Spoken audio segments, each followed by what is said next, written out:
And we begin tonight with this. How early should you start talking to your son or daughter about domestic violence? Well, there are programs aimed at preventing problems before they developed in colleges and high schools. Now there's a push to get the conversation started even before that. Let's start the conversation right now. ABC 2 News' Christian Schaefer's here with that story tonight. Yeah, guys, not surprisingly, it's being started by the One Love Foundation, which was begun by the mother of Yardley Love, who was killed by her ex-boyfriend at UVA now nearly 6 years ago. They believe the sooner kids learn what's acceptable behavior and what isn't, their chances will be better of finding healthy relationships later on.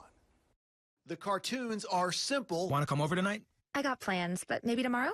Sure thing. But they escalate quickly. Want to come over tonight? I got plans. You will come over. No, I won't. You will. I won't. You will.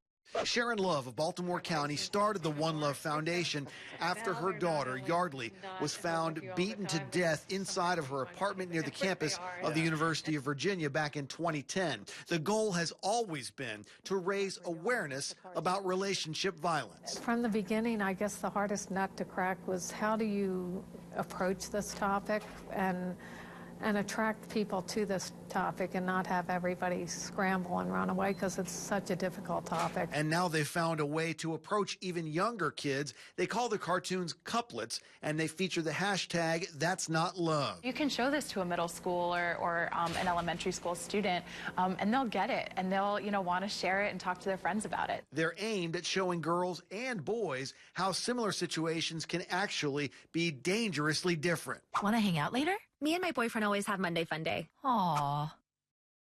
Want to hang out later? Me and my boyfriend always have Monday Fun Day. Tomorrow? It's our Tuesday snooze day. Wednesday? No Friends Day. Sharon Love says she thinks about her daughter every day, sometimes all day. Every minute probably, but it seems like it's been 100 years, and then it seems like it's been less than 100 seconds. But her work with the foundation has helped. You'll get an F anyway. F for stupid. Doing something positive to keep Yardley's memory alive. I think she'd be thrilled with what we're doing. Yeah, the cartoons you saw in the piece there and several more are on the One Love Foundation's website. We have a link to that on our website, abc2news.com. Christian Schaefer, ABC 2 News. All right, Chris, so you think about that age group, and then you think about, are you getting close to sending your child off to college?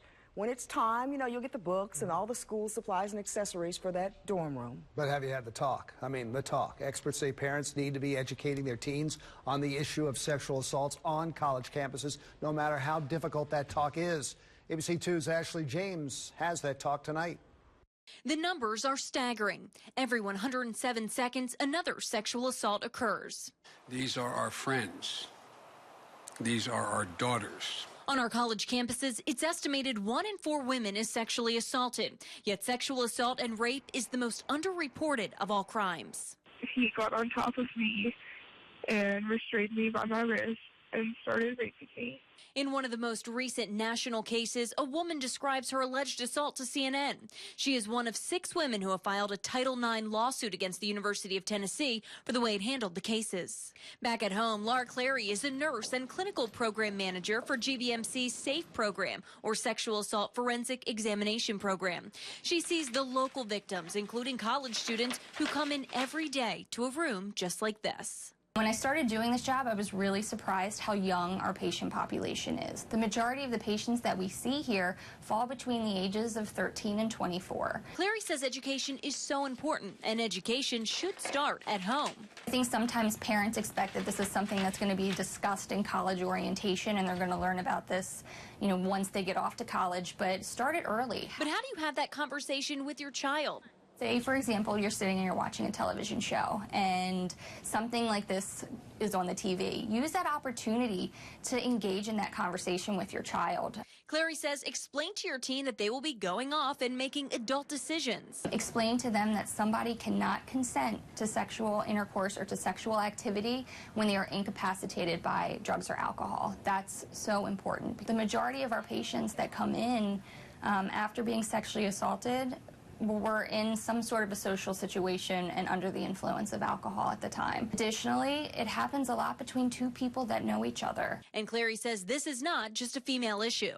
I think we put a huge emphasis on women and telling them things that they can do to prevent something like this from happening, but it's also important to talk to your sons before they go off to college. Many times victims do not come forward, so be aware of signs. Laura Clary says a victim may become depressed, lose interest in activities, or their grades might start falling. For information on the SAFE program, go to our website, abc2news.com. For ABC 2 News, I'm Ashley James. And in support of Sexual Assault Awareness Month in April, GBMC will be hosting a Walk a Mile in Her Shoes, where men walk a mile in high heels. Fundraiser is a way to educate and advocate for those affected by sexual assault and domestic violence. Great turnout. Also supports the Safe and Domestic Violence program held at GBMC. Details are also listed on our website under the Health tab for you.